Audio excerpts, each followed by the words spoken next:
Hello everyone, welcome to our channel Bhavani terrace garden and vlogs. ఈ పైకి terrace మీదకి watering చేయడానికి వచ్చానండి. ఈ మొక్కలు చూస్తుంటే చాలా బాధేస్తుంది. ఎందుకంటే ఈ ఎండలకి చాలా డల్ అయిపోతున్నాయి అన్నమాట. వడిలిపోయినట్టు అయిపోతున్నాయి ఆకులు. మనం మామూలుగా ఇంటి లోపల ఉంటేనే చాలా తట్టుకోలేకపోతున్నాం ఈ ఎండని, మే నెలలో ఎండని.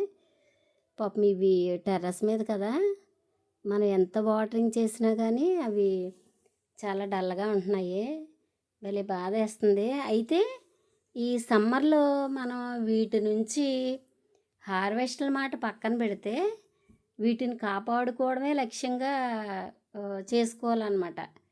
ఈ మొక్కల్ని కాపాడుకుంటే కనీసం వర్షాకాలానికన్నా మనం పెట్టిన మొక్కలన్నిటికీ కూడా కాస్త అదే కొంచెం వర్షాలు వచ్చిన తర్వాత మనకి హార్వెస్ట్లు ఏమన్నా ఉంటాయి. ఇప్పుడైతే మే నెలలో ఎంతో బాగా డైలీ కాసే దొండకాయలు కూడా తగ్గిపోయినాయండి. తగ్గిపోయినాయి. ఒక నిన్న ఇవాళ కోసినవి చూపిస్తాను మీకు. అంత హార్వెస్ట్లు కూడా తగ్గిపోయినాయి. ఇంకెంతసేపు తోటకూర గోంగూర ఉంటున్నాయి. బీరకాయలు మాత్రం 1-6 మాత్రమే వస్తున్నాయి, ఎక్కువ రావట్లేదు. అంటే డైలీ రోజు విడిచి రోజు చూపించినా కానీ మీకు ఆ తక్కువ హార్వెస్ట్లు వస్తున్నాయి అన్నమాట. ఇంకా ఎందుకులే అని సమంగా నేను చూపించట్లేదు మీకు. కాకపోతే ఈ వాటరింగ్ చేసి ఆ మొక్కలకి ఏమైనా ఇబ్బంది ఉందా అవన్నీ చూసుకోవడంలోనే కాలక్షేపం అయిపోతుంది. మిర్చి మొక్కలు బాగానే ఎదుగుతున్నాయి అనే టైంకి ఎండలు ఎక్కువగా ఉండి అవి కూడా వాడిపోతున్నాయి. చక్కగా బోల్డ్ అంత పూత మీద ఉన్న మొక్కలు కొంచెం వాడిపోయినట్టు అయిపోయినాయండి ఈరోజు. అందుకని కొంచెం బాధగానే ఉంది. టెర్రస్ మీద ఉన్న మొక్కలు ఎంత ఎండకి గురవుతున్నాయి అని.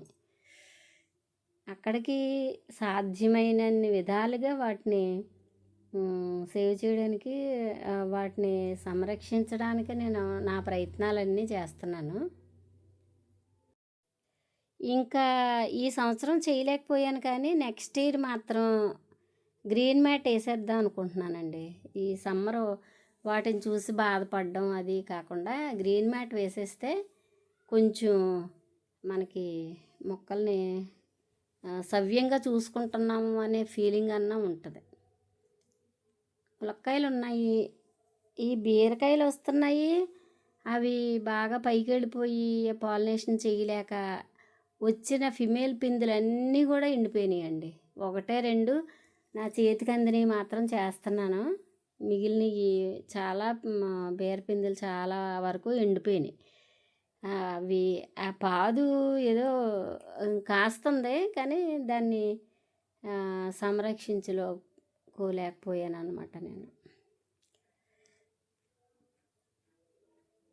ఇంకేంటండి, అందరూ ఇలాగే బాధపడుతున్నారా? టెర్రస్ గార్డెన్ ఉన్న వాళ్ళందరూ ఇలాగే బాధపడుతున్నారా? లేకపోతే ఇంకా చక్కగా వాటి నుంచి మంచి హార్వెస్ట్లు తీసుకుంటూ హ్యాపీగా ఉన్నారా? నేనైతే ఫీల్ అవుతున్నానండి, చాలా ఫీల్ అవుతున్నాను. ఈ ఎండల కోసం మొక్కలన్నీ ఇలాగా ఇబ్బంది పడుతున్నాయని. ఫస్ట్ ఇంత ఎండల్ని ఊహించలేదు. ఇప్పటివరకు బాగానే ఉన్నాయి. ప్రతి సంవత్సరం కూడా గ్రీన్ మ్యాట్ లేకపోయినా కానీ చాలా బాగానే మొక్కలు సర్వైవ్ అయినాయి. ఈ సంవత్సరం మాత్రం కొంచెం డల్ అయినాయండి. తర్వాత అంజీరా కాయలు ఉన్నాయి, ములక్కాయలు ఉన్నాయి, సీతాఫలాలు వస్తున్నాయి. రావడానికి అన్నీ వస్తున్నాయి కానీ కాయలు పూలు అన్నీ వస్తున్నాయి కానీ కాస్త హెల్దీగా అయితే రావట్లేదు. అదే ఫీల్ అవుతున్నాను నేను.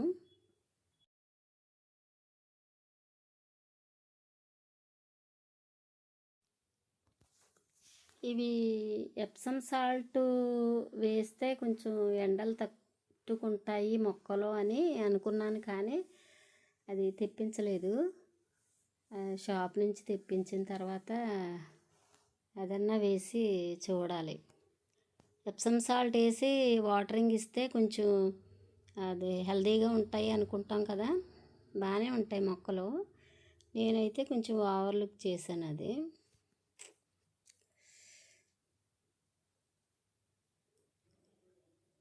మొత్తం అన్ని కాయలు నారింజ, కమల, సీతాఫల ఇవన్నీ కూడా కాయలు బాగానే ఉన్నాయండి. కాకపోతే వాటిని ఈ సమ్మర్లో మొక్కల్ని కాపాడుకోవడమే లక్ష్యంగా చేసుకున్నాను నేనైతే. అవి మొక్కలు పాడైపోకుండా చూసుకోవడమే ఇంకా నా లక్ష్యం అనుకున్నాను ఈ సంవత్సరం. అలాగే చేసుకుంటున్నాను. ఇంకా ఈ రోజుకి వీడియో ఇంతేనండి. ఆ వాటరింగ్ చేసుకోవడం, ఆ మొక్కలు చూసి ఫీల్ అవడమే నాకు సరిపోయింది ఈ రోజంతా కూడా.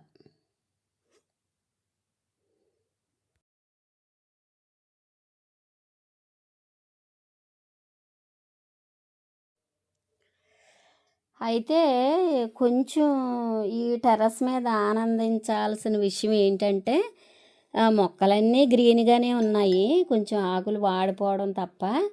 ఇంకొకటి ఏంటంటే మంచి విషయం ఏంటంటే పెస్ట్ లేకుండా ఉందండి. పెస్ట్లు మాత్రం ఏమీ లేవు, మొక్కలన్నీ హెల్తీగా ఉన్నాయి. కాకపోతే ఏంటంటే మొన్న ఒక 1 వీక్ బ్యాక్ మందార మొక్కలకి, గులాబీ మొక్కలకి ఇవి మిల్లీ బగ్స్ వచ్చాయి. వస్తే వాటికి 2 సార్లు అంటే 2 డేస్ 3 డేస్ గ్యాప్లో 3 సార్లు పల్చటి పాలు స్ప్రే చేశాను అనమాట మొక్కల మీద. అలా మొక్కల మీద స్ప్రే చేయడం వల్ల మొత్తం మిల్లీ బగ్స్ అన్నీ కూడా పోయినాయి. ఇప్పుడు మొక్కలన్నీ కూడా చాలా హెల్తీగా ఉన్నాయి. కాకపోతే ఎండకి వాడిపోతున్నాయని అదొక్కటే ఫీల్ అవుతున్నాను తప్ప పర్వాలేదండి. మొక్కలన్నీ పెస్ట్ లేకుండా ఉన్నాయి, చాలా హెల్తీగా. చూస్తున్నారు కదా మీరు, గ్రీనరీ కూడా అలాగే ఉంది. గ్రీన్గా ఉండటంలో ఏమాత్రం లోటు లేదు. ఓకేనా? మీరు కూడా ఇలా టెర్రస్ గార్డెన్ గురించి వర్రీ అయ్యేవాళ్ళు ఎవరైనా ఉంటే కామెంట్ చేయండి.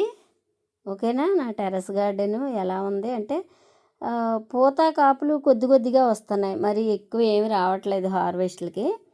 తోటకూర అయితే మాత్రం చాలా ఎక్కువే ఉంది. ఇంకా తోటకూర రేపు హార్వెస్ట్ చేసుకుంటాను, ఎందుకంటే ఇప్పుడు హార్వెస్ట్ చేసినా వండుకోవాల్సింది రేపే కాబట్టి ఇంకా రేపు వండుకునే ముందే హార్వెస్ట్ చేద్దామని దొండకాయలు, బీరకాయ, మల్లె మొగ్గలు, కనకాంబరాలు పట్టుకుని కిందకు వెళ్ళిపోవడానికి రెడీ అయ్యాను. ఈ వీడియో నచ్చితే లైక్ చేయండి, షేర్ చేయండి. ఓకేనా? బాయ్.